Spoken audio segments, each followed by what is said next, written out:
Mirror রয়েছে, এখানে TV রয়েছে, আর এই যে একটা উইন্ডো, ওখানে কিন্তু এসিও রয়েছে, যদিও প্রয়োজন হবে না আমাদের এসির। আর এই যে এখানে একটা ডাবল বেড, একটা সিঙ্গেল বেড রয়েছে। ওয়াশরুমটাও বেশ বড় আর পরিষ্কার পরিচ্ছন্ন। অবশ্যই আপনাদের আধার কার্ডের জেরক্স বা আধার কার্ডের অরিজিনাল লাগবে, তার সাথে মোবাইল নাম্বার বলতে হবে, আর আপনাদের একটা লাইভ ফটো তোলা। বৈষ্ণোদেবী মন্দিরটি জম্মু ও কাশ্মীরের রিয়াসি জেলার কাটরা শহরে অবস্থিত, যা মাতা রানী, অম্বে, ত্রিকুটা বা বৈষ্ণবী নামেও পরিচিত। এটা তোমাদেরকে রিটার্ন করা হবে, তাই ফিরে এসে তোমরা এটা ঠাকুরের স্থানে রেখে দিলে তোমাদের বাড়ির অনেক শুভ কার্য সম্পাদন হবে। আজও সেই পায়ের ছাপ থেকে এই মন্দিরে পুজো করা হয়, তাই জন্যই এই মন্দিরের নাম হয়েছে চরণ পাদুকা মন্দির। এখান থেকে জায়গাটা দেখে মনে হচ্ছে বাবা, এতটা পথ আমরা হেঁটে ফেললাম, কিভাবে পারলাম। এখান দিয়েও যাওয়া যাবে, এখানে লেখা আছে ওয়ে টু ভবন, ওখানেও লেখা আছে ওয়ে টু ভবন। ভৈরবনাথকে বর দিয়েছিলেন তার মন্দির দর্শনের পর ভৈরবনাথের মন্দির দর্শন করলে তবেই এই যাত্রা ফলপ্রসূ হবে। এই হলো সেই ব্যাটারি গাড়ি, যেটা আপনাদের আগে থেকেই অনলাইনে বুক করতে হবে। ভীষণ ক্লান্ত হয়ে পড়েছি, অবশেষে অনেকটাই চলে এসেছি, আর 1.5 কিলোমিটার মতো বাকি রয়েছে। এনার্জি প্রায় ক্ষীণ হয়ে গেছিল, ঠিক আমার ফোনের ব্যাটারির মতো। Hello everyone, welcome back to my channel. আমি প্রিয়া, আজ তোমাদের সামনে আবারও একটা নতুন ভিডিওর সাথে। জম্মুতে এটা আমাদের প্রথম সকাল। বৈষ্ণোদেবী যাত্রার উদ্দেশ্যে আমরা রওনা দিয়েছি। এখন ঘড়ির কাঁটায় 10টা 14, আর আজকে তারিখ হলো 2 এপ্রিল। আমরা এখন রয়েছি বানগঙ্গা নদীর তীরে অবস্থিত একটি ছোট্ট শহর কাটরাতে। বৈষ্ণোদেবী ধামের উদ্দেশ্যে রওনা দিতে গেলে আপনাদের কিন্তু আশ্রয় নিতে হবে এই কাটরা শহরে। তাই ভাবলাম বৈষ্ণোদেবী যাত্রার এক্সপিরিয়েন্স শেয়ার করার আগে আপনাদেরকে আমাদের হোটেলের রুমগুলো একটু দেখিয়ে দিই। কাটরাতে 2 রাত আমরা এই রুমেই ছিলাম। কাটরা শহরে আপনারা অনায়াসেই 700 থেকে 2000-এর মধ্যে যে কোনো হোটেল পেয়ে যাবেন। এসি, নন এসি সমস্ত কিছুই অ্যাভেলেবেল রয়েছে, আপনারা আপনাদের প্রেফারেন্স অনুযায়ী সেটা নিতেই পারেন। আমরা যে হোটেলে ছিলাম তার নাম হোটেল তারানাথ। তো রুম তো বেশ ভালোই রয়েছে, এখানে একটা মিরর রয়েছে, এখানে টিভি রয়েছে, আর এই যে একটা উইন্ডো, ওখানে কিন্তু এসিও রয়েছে, যদিও প্রয়োজন হবে না আমাদের এসির। আর এই যে এখানে একটা ডাবল বেড, একটা সিঙ্গেল বেড রয়েছে। এবার চলো ওয়াশরুমটা তোমাদের একটু দেখিয়ে দিই। ও হ্যাঁ, এখানে কিন্তু একটা ওয়ার্ডরোবও রয়েছে, ঠিক আছে। আর এই হলো ওয়াশরুম। ওয়াশরুমটাও বেশ বড় আর পরিষ্কার পরিচ্ছন্ন। এখানে একটা বেসিন রয়েছে, তো এর থেকে বেশি আর কিছু দেখানোর নেই। হ্যাঁ, আর যেটা মেন ইম্পর্টেন্ট সেটা হলো এই যে গিজার। গিজারও রয়েছে, অসুবিধা নেই, স্নান করতে পারবো আরামসে, কারণ পুজো দেওয়ার জন্য সত্যিই স্নানটা ভীষণ ম্যান্ডেটরি। শুদ্ধ বস্ত্রে অবশ্যই পুজো দিতে যাব, সেই জন্য গরম জলের প্রয়োজন। তো সবকিছুই রয়েছে। সকালটা আমাদের শুরু হয় গরম গরম বেডটি দিয়ে। চলুন জানলা দিয়ে আপনাদের হোটেলের সামনেটা একটু দেখিয়ে দিই। এই যে রাস্তাটা দেখতে পাচ্ছেন, এখান থেকেই শুরু হবে আমাদের বৈষ্ণোদেবী যাত্রা। মেনলি জানলাটা খুলেছিলাম বাইরের ওয়েদারটা একটু দেখার জন্য। অ্যাকচুয়ালি এপ্রিল মাসে পাহাড়ে কিন্তু মাঝে সাঝে বৃষ্টিপাত হয়, সেই মতো রেনকোট, ছাতা সমস্ত কিছুই নিয়ে এসেছি, তবে বাইরের ওয়েদার দেখে মনে হচ্ছে না সেগুলোর কোনো প্রয়োজন হবে। সকাল সকাল স্নান সেরে রেডি হয়ে চলে এসেছি খাওয়া দাওয়া করতে। যদিও আমাদের ইচ্ছে ছিল আর একটু তাড়াতাড়ি বেরোনো, কিন্তু কি করব বলুন, কাল মাঝরাতে হোটেলে এন্টার করেছিলাম, তাই এর থেকে সকালে আর ওঠা যায়। চলুন আপনাদের সাথে মেনুটা একটু শেয়ার করে নিই। ভাত, ডাল, আলু ভাতে, পাপড় ভাজা আর একটা তরকারি। আমাদের রুমে জানলা দিয়ে যে রাস্তাটা দেখিয়েছিলাম, এই হলো সেই রাস্তা। এখান থেকে কিছুটা পথ অটো করেও আসা যেত, তবে আমরা হেঁটে এসেছিলাম। বৈষ্ণোদেবী যাত্রার উদ্দেশ্যে আমরা রওনা দিয়েছি। এখন ঘড়ির কাঁটায় 10টা 14। বৈষ্ণোদেবী ধামের উদ্দেশ্যে রওনা দিতে গেলে একটা রেজিস্ট্রেশন করে যাত্রী কার্ড সংগ্রহ করতে হবে, যার জন্য আধার কার্ডের আবশ্যকতা রয়েছে। যাত্রী কার্ডের জন্য লাইন দিয়েছি। এখন আমরা যাত্রী কার্ড নিতে চলেছি। মাতা বৈষ্ণোদেবীর কাছে যাওয়ার জন্য একটা যাত্রী কার্ডের প্রয়োজন হয়, তো সেটা নেওয়ার জন্য এই লাইন। এখন পিক সিজন, কারণ এই সময় চলছে নবরাত্রি ফেস্টিভ্যাল। তো আমরা এখন লাইন পেরিয়ে একটু একটু করে এগিয়ে চলেছি। এখন প্রায় 10:30টার মতো বাজে। এই যাত্রী কার্ড সংগ্রহের জন্য অবশ্যই আপনাদের আধার কার্ডের জেরক্স বা আধার কার্ডের অরিজিনাল লাগবে, তার সাথে মোবাইল নাম্বার বলতে হবে, আর আপনাদের একটা লাইভ ফটো তোলা হবে। ভিতরে অনেকক্ষণ লাইন দেওয়ার পর অবশেষে আমরা আইডেন্টি কার্ড পেয়েছি। ঠিক আছে, এটা যাত্রী কার্ড বলছে সবাই, তো এটা এখন গলায় নিয়ে নেব। এটাই এখন আমাদের আইডেন্টিটি প্রুফ। এবার আর দুটো জিনিস নেওয়া বাকি রয়েছে, একটা হচ্ছে লাঠি আর একটা হচ্ছে মাথায় নেয়ার যে মাতাজি লেখা ওটা। তো এই দুটো নিলেই আমরা একদম পারফেক্টলি রেডি বৈষ্ণোদেবী যাত্রার জন্য। তো চলো তোমরা দেখতে থাকো ভিডিওটা। কপালে ব্যান্ডটা না বাঁধলে ঠিক ওই ফিলটা আসছে না, তাই জন্য আমরা দাঁড়িয়ে পড়েছি একটা লোকাল শপে এখান থেকে ওটা কেনার জন্য। তো এখান থেকে আমরা মাতাজি লেখা মাথার ফেটি নিয়ে নিয়েছি, এবার সেগুলো মাথায় পরে জয় মাতাজি বলে রওনা দেবো। তো এখান থেকে আমরা লাঠিও কিনে নিলাম, এবার আমরা একদমই রেডি। তো আপাতত আমরা একটা অটোতে উঠেছি, আমরা গিয়ে নামবো বানবগাতে। 10 টাকা করে পার হেড আমাদের ভাড়া নিচ্ছে, তো ওই অবধি অটো চলে। তারপর থেকে অটো বা গাড়ি কোনো কিছু আর চলে না, বানবগা অবধি আপাতত অটো করে যাচ্ছি। মাথায় বাঁধার জন্য যে ব্যান্ডগুলো আমরা কিনেছিলাম গাছের মধ্যে এগুলো দেখলাম বাঁধা রয়েছে। অটো কাকুকে জিজ্ঞাসা করায় উনি বললেন এগুলো কোনো গাছে বা এভাবে বেঁধে তোমরা তোমাদের মনস্কামনা মাকে জানাতে পারো, আর আমাদের মনোবাঞ্ছা পূর্ণ হয়ে গেলে এখানে এসে সেই ব্যান্ডটা খুলে দিতে হবে। এই অটোতে যে আঙ্কেলটা ছিলেন উনি আমাদের বলছিলেন মাকে যদি তোমরা কিছু দিতে চাও তাহলে কিন্তু দক্ষিণা হিসেবে টাকা দিতে পারবে না, তার জন্য তোমাদের কিনতে হবে চুনরি, যেটাকে আমাদের এখানে চেলি বলা হয়। পরে আমি যেটা রিয়েলাইজ করলাম এই টোটো চালকদের সাথে দোকানদারদের কিন্তু একটা লিঙ্ক থাকে, আর ওনারা আপনাদেরকে কনভিন্স করে সেই সমস্ত দোকানেই নিয়ে যাবে চুনরি প্রসাদ এগুলো কেনার জন্য। যেহেতু আমরা ফার্স্ট টাইম এখানে এলাম তাই একদমই আমরা এটা বুঝতে পারিনি, তাই ওনার কথায় আমরা কিন্তু একটা দোকানে দাঁড়িয়েছিলাম। যদিও আমি ওনাকে একবার বলেছিলাম আগে যাকে हम खरीद लेंगे भैया, প্রত্যুত্তরে উনি জানান আগে যাকে कोई शॉप नहीं मिलेगी चुनरी खरीदने के लिए। সেজন্য ওনার কথায় আমরা এখান থেকেই জিনিসটা পারচেজ করে নিই। ये माता रानी की चुन्नी है, ये माता जी का चोला है। दो माता जी पास में और एक दूर में, दो मैया पास में और एक दूर में। এই দোকানের প্রাইস রেঞ্জ বেশ হাই ছিল, তাই আমরা 600 টাকার একটা চুনরি বার্গেনিং করে 200 টাকায় কিনে নিই। তবে আমি আপনাদের সাজেস্ট করব আপনারা এই দোকানগুলো অ্যাভয়েড করে আরো কিছুটা সামনের দিকে এগিয়ে যাবেন। চুনরি প্রসাদ করি সমস্ত কিছু কেনা কমপ্লিট, এবার মাথায় আমরা ব্যান্ডটা বেঁধে নিচ্ছি, কারণ এবার শুরু হবে আমাদের আসল জার্নি। বৈষ্ণোদেবী মন্দিরটি জম্মু ও কাশ্মীরের রিয়াসি জেলার কাটরা শহরে অবস্থিত, যা মাতা রানী, অম্বে, ত্রিকুটা বা বৈষ্ণবী নামেও পরিচিত। প্রতি বছর লক্ষ লক্ষ ভক্তের আগমন হয় এই মন্দিরটিতে, এবং ভক্তদের বিশ্বাস অনুযায়ী মাতা রানীর দর্শন করলে সমস্ত দুঃখ এবং বিপদ থেকে মুক্তি লাভ করা যায়। এই বৈষ্ণোদেবী হলেন হিন্দু দেবীর একটি রূপ, যিনি মা দুর্গা, লক্ষ্মী এবং সরস্বতীর অবতার রূপে পূজিত হন। এই বৈষ্ণোদেবী মন্দিরটি ত্রিকুট পর্বতের উপর অবস্থিত, যা কাটরা শহরের বিখ্যাত একটি তীর্থস্থান। এখন আমরা চলে এসেছি চেকিং পয়েন্টে, আর এখানে এসে দেখি প্রচন্ড ভিড়। যেহেতু নবরাত্রি ফেস্টিভ্যাল চলছে তাই জন্য দেখতেই পাচ্ছেন ভক্তদের প্রচুর সমাগম হয়েছে এই সময়। অ্যাকচুয়ালি এট ফার্স্ট আমরা একদমই বুঝতে পারিনি যে এখানে কি হতে চলেছে, বাট পরে বুঝলাম এটা just way to security purpose. আর এখানে কিন্তু ছেলে আর মেয়েদের আলাদা আলাদা লাইন ছিল। তো এখানে আমরা এখন লাইনে দাঁড়িয়ে আছি। এই বৈষ্ণোদেবীর মন্দিরটি ত্রিকুট পর্বতের প্রায় 5000 ফুট উচ্চতায় অবস্থিত। জয় মাতাজি, জয় মাতাজি।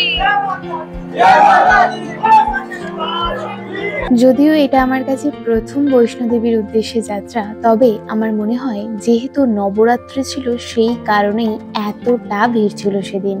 এই চৈত্র মাসে অনুষ্ঠিত নবরাত্রি উৎসবকে চৈত্র নবরাত্রি বলেও অভিহিত করা হয়। এই সময় মাতার দর্শন করলে সত্যি পুণ্য লাভ হয়। 30শে মার্চ থেকে 7ই এপ্রিল এই 9 দিন ধরে অনুষ্ঠিত হবে নবরাত্রি উৎসব। 9 দিনব্যাপী অনুষ্ঠিত এই নবরাত্রি উৎসবে দেবী দুর্গার 9টি ভিন্ন রূপের পুজো করা হয়ে থাকে। তোমাদের আগেই বলেছিলাম ছেলে আর মেয়েদের আলাদাভাবে চেকিং হচ্ছিল, তো সেই কারণে আমরা আমাদের হাজবেন্ডদের খুঁজে পাচ্ছিলাম না। খুঁজে পেয়েছি বরকে, এই যে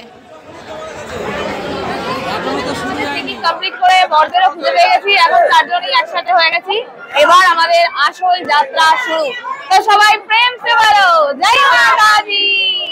চলো যাত্রা শুরু। রাস্তার ধারে খাবারের দোকান থেকে শুরু করে বিভিন্ন ধরনের দোকান তোমরা পেয়ে যাবে।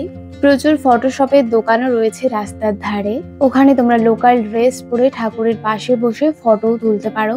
এই যেমন এই দোকানটাতে তোমরা দেখতে পাচ্ছ অনেক দেবদেবীর মূর্তি রয়েছে, প্লাস সুন্দরভাবে ডেকোরেট করা। এখানে তোমরা ফটো তুলতে পারো ইচ্ছা হলে। এই রাস্তাতে এসে যদি তোমরা হেঁটে যেতে চাও তাহলে এই রাস্তা দিয়ে যাবে, আর যদি তোমরা ঘোড়া নিতে চাও তাহলে কিন্তু এখান দিয়ে নেমে তোমাদের ঘোড়া নেওয়ার জন্য ডিল করতে হবে। জানি না দেখতে পাচ্ছ নাকি, ওই যে রয়েছে ওখানে কিন্তু প্রচুর ঘোড়া রয়েছে, ওই সাইডে কিন্তু ঘোড়া রয়েছে। তো এখান থেকে তোমরা ঘোড়ায় করেও যেতে পারো। আমরা যেহেতু ডিসাইড করেই নিয়েছি হেঁটেই যাবো, তাই আমরা টুকটুক করে সামনের দিকে এগিয়ে চলবো। তোমরা চাইলে এখান থেকে পালকি বা প্রি বুক করতে পারো। এই যে এটা হচ্ছে প্রি বুক পেড কাউন্টার, দেখতেই পাচ্ছ রাস্তায় যেতে যেতে কিন্তু এরকম ঘোড়া দেখতে পাওয়া যাচ্ছে। তো তোমাদের আরেকটা ইনফরমেশন দিয়ে রাখি, আমরা যে মাথার এটা নিয়েছি এগুলো আমাদের পার পিস 10 রুপিস, মানে 10 টাকা করে নিয়েছে। আর যে লাঠিগুলো আমরা নিয়েছি এগুলো কত নিয়েছে? 10 টাকা, 50 টাকায় 5টা হবে। আচ্ছা 50 টাকা। এগুলো আমাদের 4টে দিয়েছে, বলেছে রিটার্ন করলে 40 টাকা ফেরত দেবে আমাদেরকে। তো এই যে আমরা নিয়ে নিয়েছি, একদম প্রথমের দিকে আমরা নিয়ে নিচ্ছি লাঠিগুলো। তবে তোমরা প্রথমের দিকটা অ্যাভয়েড করে কিন্তু আরো কিছুটা এগিয়ে এসে লাঠিটা নিতে পারো, কারণ আমরা যেটা ফেস করছি প্রথমের দিকে কিন্তু লাঠির অতটা প্রয়োজনীয়তা হবে না। একটু ওপরের দিকে যখন তোমরা উঠবে তখন লাঠিটা প্রয়োজন হবে, তাই বলবো অনেকটা এগিয়ে এসে তারপর লাঠিটা তোমরা কিনতে পারো। আর ঠাকুরের কাছে অনেকে চুনরি চড়াই, ঠিক আছে, সেটা ওই যে টোটোতে করা এলাম আমরা, ওই টোটো ড্রাইভার কাকু বলছিলেন। তো আমরা কিন্তু একটা দোকানে দাঁড়িয়েছিলাম, সেই দোকান থেকে আমরা চুনরি কিনেছি, তোমরা এর আগের ভিডিওটা দেখতে পাবে। তো আমরা ওখানে যেটা আমাদের 600 টাকা দাম বলেছিল, আমরা বার্গেনিং করে সেটা 200 টাকা এনেছি। তবে একটা কথা তোমাদের বলে রাখি, তোমরা একটু যেগুলো বেশি ভালো সব ডেকোরেশন ওয়ালা যে শপগুলো রয়েছে ওগুলো অ্যাভয়েড করে অনেকটা এগিয়ে এসে লোকাল মানে রাস্তার ধারে যে স্ট্রিট শপগুলো রয়েছে সেখান থেকে কিন্তু কেনার চেষ্টা করবে, তাহলে কিন্তু অনেকটাই কম প্রাইসের মধ্যে তোমরা জিনিসগুলো পেয়ে যাবে। আর হ্যাঁ, এই যে এই দুটো কয়েন্স, এই যে তোমাদের ক্লোজলি দেখিয়ে দিই, এইগুলো বাড়িতে তোমরা রাখতে পারো, তাহলে নাকি মানে শুভ হয় ঠাকুরের স্থানে বা তোমাদের যে কোনো ভালো জায়গায় তোমরা এটা রেখে দিতে পারো, তাহলে বাড়িতে লক্ষ্মীর আগমন হয়। এই যে দেখতে পাচ্ছ ঠাকুরের মূর্তির ছবি দেওয়া রয়েছে, এটাও ঠাকুরের কাছে দিয়ে এটা তোমাদেরকে রিটার্ন করা হবে। যে চুনরিটা তোমরা কিনবে সেটা কিন্তু তোমাদেরকে রিটার্ন করা হবে না, কিন্তু এটা তোমাদেরকে রিটার্ন করা হবে। তাই ফিরে এসে তোমরা এটা ঠাকুরের স্থানে রেখে দিলে তোমাদের বাড়ির অনেক শুভ কার্য সম্পাদন হবে। তো এটা আমরা কিনেছি একদম রাস্তা থেকেই, একজন বিক্রি করছিলেন তার থেকে। তো আমাদের দুটো নিয়েছে 20 টাকা, মানে পার পিস 10 টাকা করে। আর যে দোকান থেকে আমরা চুনরিটা কিনেছিলাম সেখানে কিন্তু ওরা কিনেছে, আমাদের সাথে যারা রয়েছে, যে দাদা আর আমার এক যা রয়েছে, তারা কিন্তু ওই দোকান থেকে কিনেছিল। তো তাদের 3টে 50 টাকা নিয়েছিল। তো যেটা তোমাদের বলছি, দোকানের জিনিসগুলো একটু অ্যাভয়েড করে তোমরা রাস্তা থেকে কিন্তু জিনিসগুলো পারচেস করতে পারো, তাহলে কিন্তু অনেকটা কম প্রাইসের মধ্যে তোমরা জিনিসগুলো পেয়ে যাবে। আমরা এখন এসে পৌঁছেছি বাণগঙ্গা নদীর সামনে। বৈষ্ণোদেবী মাতার দর্শন করতে গেলে ভক্তদের এই বাণগঙ্গা নদী পেরিয়েই যেতে হয়। এই বাণগঙ্গা নদী বৈষ্ণব ধর্ম ও হিন্দু সংস্কৃতিতে একটি পবিত্র স্থান হিসেবে বিবেচিত। কথিত আছে মাতা বৈষ্ণোদেবী হনুমানজির তৃষ্ণা নিবারণের জন্য একটি তীর ছুঁড়ে এই নদীটির সৃষ্টি করেন। হয়ে গেছে স্নান, একদম শুদ্ধ পবিত্র। এখন আমরা এবার মাতাজির দর্শনে যাব। অনেকেই কিন্তু এখানে স্নান ধান করেও যাচ্ছে, বাট আমরা বাড়ি থেকেই স্নান করে এসেছি অলরেডি। তো এখানে একটু জল মাথায় নিয়ে নিলাম, আশা করি মা এটাই আমাদের শুদ্ধ করে দেবে। চলো এবার যাওয়া যাক।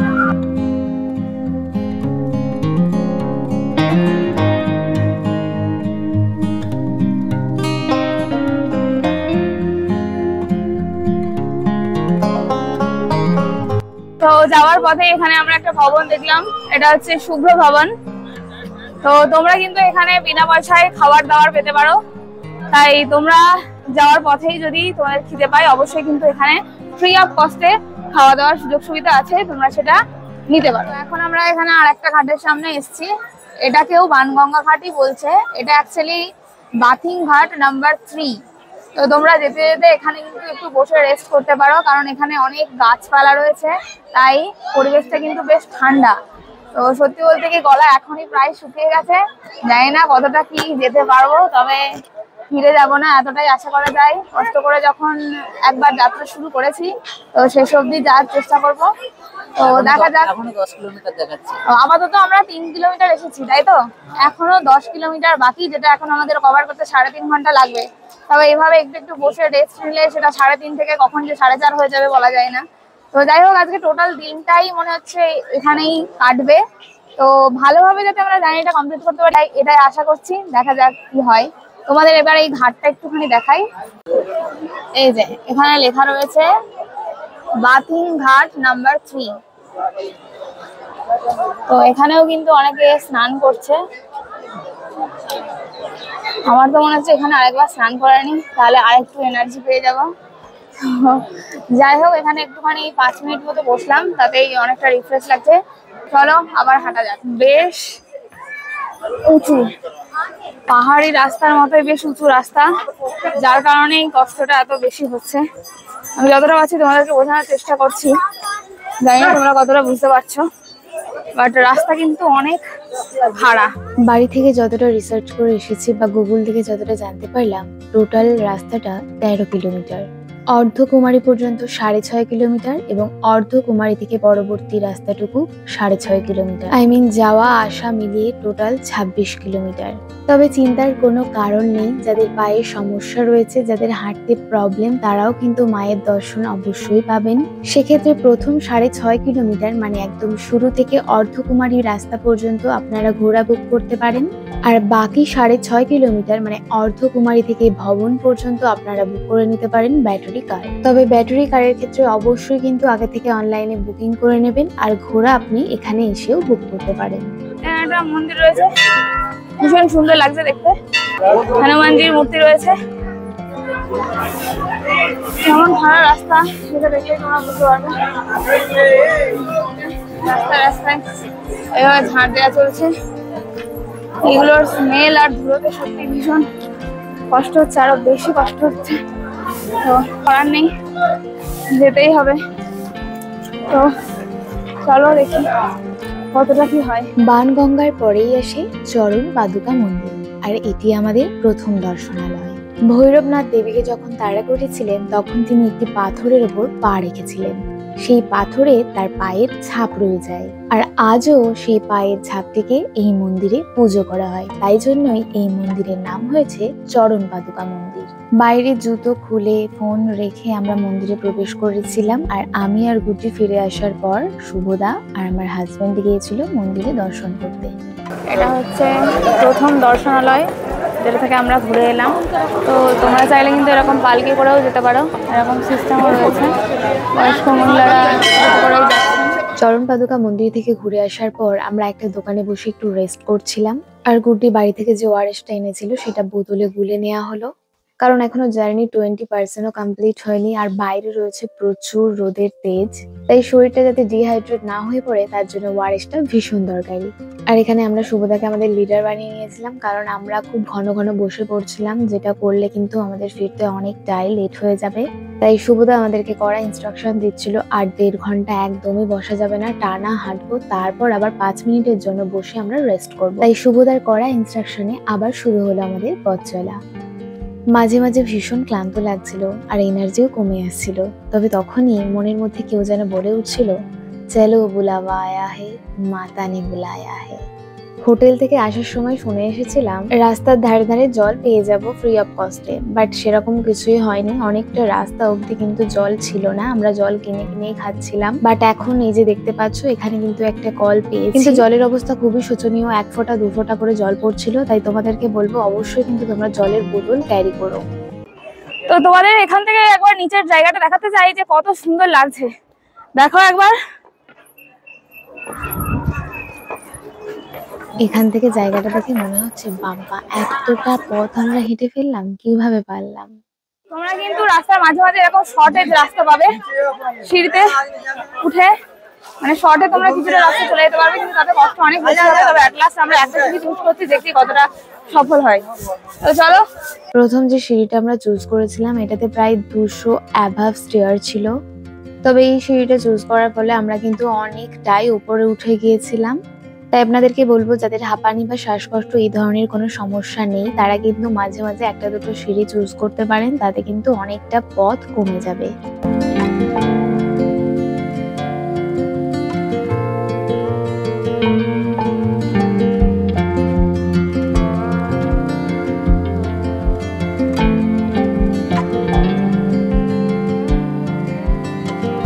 প্রথম সিঁড়িটা নিয়ে আমরা বেশ ভালো বেনিফিট পেয়েছিলাম, তাই সেকেন্ডলি আবারও একটা সিঁড়ি চুজ করেছি আমরা। আর দেখতেই পাচ্ছ এখানে লেখা রয়েছে এই সিঁড়িটাতে 115টা ধাপ রয়েছে। আর ওখানে কিন্তু এটাও লেখা ছিল যারা বয়স্ক এবং যাদের কোনো সমস্যা রয়েছে তারা কিন্তু সিঁড়িগুলো অ্যাভয়েড করবেন।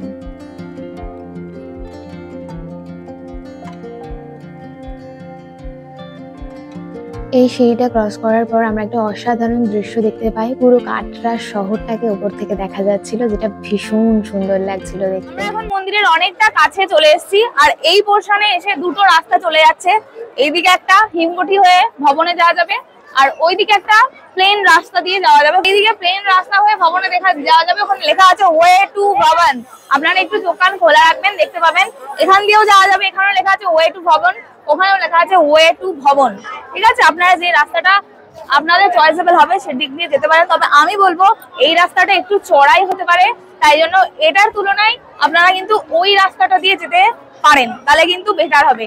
আমরা কিন্তু পাহাড়ি রাস্তাটা অ্যাভয়েড করে এই প্লেন রাস্তা দিয়ে যাচ্ছি। এটা একটু গুহা টাইপের, ঠিক আছে। এখানে বেশ ঠান্ডা ওয়েদারটাও রয়েছে। তো আর এই ওপরে এসে আরেকটা কথা তোমাদের বলে দেওয়া ভালো, এখানে এসে কিন্তু আর আমাদের অতটাও কষ্ট হচ্ছে না বিকজ অফ দ্য ওয়েদার। এখানে কিন্তু প্রায় ভালোই ঠান্ডা রয়েছে, আমাদের হালকা একটু শীত করছে, তাই জন্য এখানে অতটাও কষ্ট হচ্ছে না যতটা নিচে কষ্ট হচ্ছিল। ছোট্ট একটা টানেল পেরিয়ে আমরা চলে এসেছি আবারও প্লেন রাস্তায়। এই রাস্তা মোটামুটি প্লেন আর এখান থেকেই চলে ব্যাটারি গাড়ি। আর যেহেতু এই রাস্তার টোটালটাই শেড দেওয়া, সেই কারণে দেখতেই পাচ্ছেন রাস্তার ধারে ধারে অনেকেই বসে বিশ্রাম নিচ্ছেন। আই ক্যান্ট বিলিভ দিস যে এতটা উঁচুতে আমরা উঠে পড়েছি শুধু হেঁটে হেঁটে, জাস্ট অবিশ্বাস্য। ওই যে আপনারা একটু জুম করেই দেখতে পাবেন, ওই যে এখনো কিন্তু লোক আসছে। যেখান থেকে আমরা এতক্ষণ হেঁটে হেঁটে এলাম সেখানে এখনো লোক আসছে।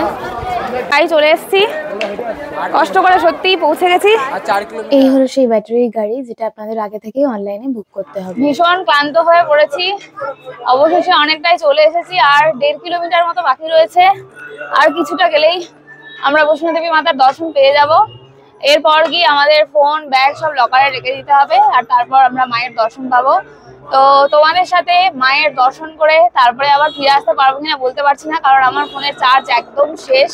এবার আপনাদের জানাই নবরাত্রি উৎসবের সময় ওখানে যাওয়ার কিছু সুবিধা আর কিছু অসুবিধা। আমরা বৈষ্ণো দেবী যাওয়ার উদ্দেশ্যে রওনা দিয়েছিলাম 2 এপ্রিল, যেটা ছিল নবরাত্রি উৎসবের চতুর্থ দিন। এই সময় পুরো মন্দির চত্বরটি খুব সুন্দরভাবে ডেকোরেশন করা ছিল। শুধু মন্দির চত্বর বলা ভুল হবে, মন্দিরের প্রায় 1 কিলোমিটার আগে থেকেই শুরু হয়ে যায় এই ডেকোরেশন। সত্যি আমরা কিন্তু প্ল্যান করে এই নবরাত্রি উৎসবের সময় ওখানে যাইনি, তবে ওই যে বলে না মাতা নে বুলায়া হ্যায়, ইসলিয়ে নবরাত্রি উৎসবের সময় আমরা ওখানে গিয়ে হাজির। তবে এই সময় প্রচুর প্রচুর প্রচুর পরিমাণে ভক্তের আগমন হয়েছিল ওখানে। আমরা যখন মন্দির চত্বরের সামনে গিয়ে পৌঁছাই তখন ঘড়ির কাঁটায় প্রায় 6টা বাজে, যেটা একদমই ঠিক সময় ছিল না, কারণ 6টা থেকে 8টা অবধি মন্দিরের গেট বন্ধ থাকে, কারণ ওই সময় চলে মায়ের আরতি। আমরা তো বুঝতেই পারছিলাম না কিভাবে মায়ের দর্শন পাবো, কারণ এতটাই ভিড় ছিল।